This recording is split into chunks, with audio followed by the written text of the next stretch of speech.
On an old hollow tree near the edge of the thick woods lived a family of owls. On the topmost branch lived the youngest owl, Raoul. He was polite and cheerful, but he had a serious problem for an owl.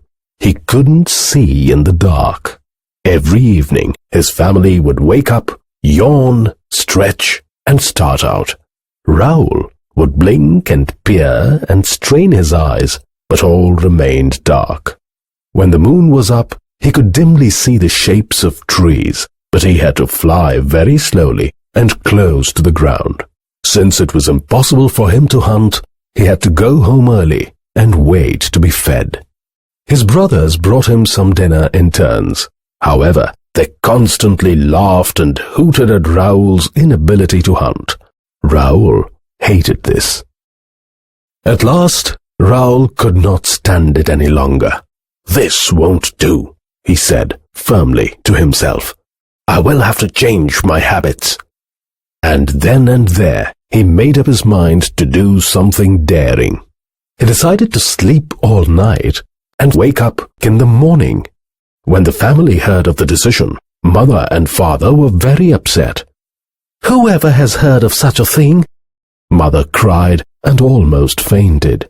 "Disgraceful," said Father. "None of our family has ever done such a thing."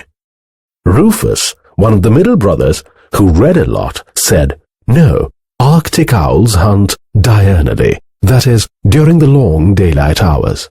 "We are not Arctic owls," cried Father coldly. The older brothers laughed raucously. "Woo-hoo! Maybe he isn't even an owl." "He's your brother," Father said. "Please leave him alone." Then he turned to Raoul and said gently, "If you insist, you can try, but remember to be a good owl always."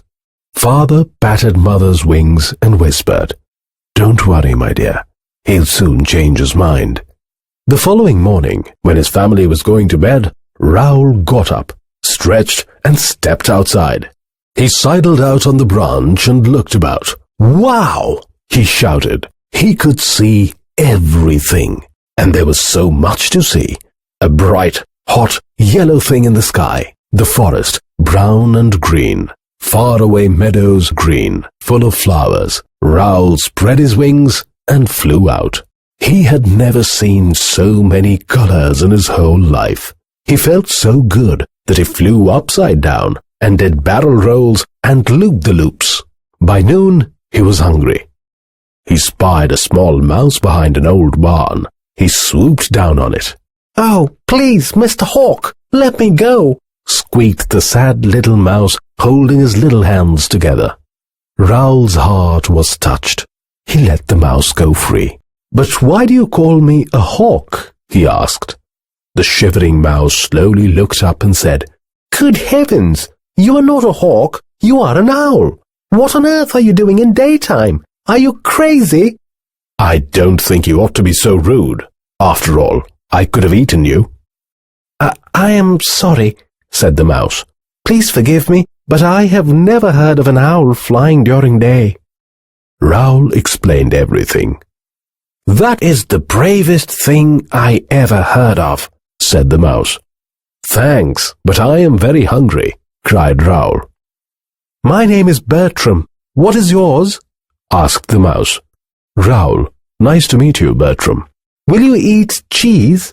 asked Bertram, hurrying back from the barn with a piece of cheese. Raoul pecked at it. "Ooh, too sticky." "How about corn?" asked Bertram, bringing kernels from his winter store. "Oup, too hard." "Aha!" cried Bertram. "You're a bird, aren't you? What about some bird seed?" Bertram ran into the big house beyond the barn and returned with a discarded box of bird seed. "Delicious!" Raoul cried. After lunch, he took Bertram for a ride on his back. The mouse explained to him about the flowers, bees, and many other things. By evening, Raoul was ready to go home. The two friends promised to meet again. He met his family next morning as they came in. "My poor boy," said Mother, embracing him, "you must have had a terrible time." "No," said Raoul cheerfully, It was fun. You must be starving. Here, eat this lovely mouse father got for you.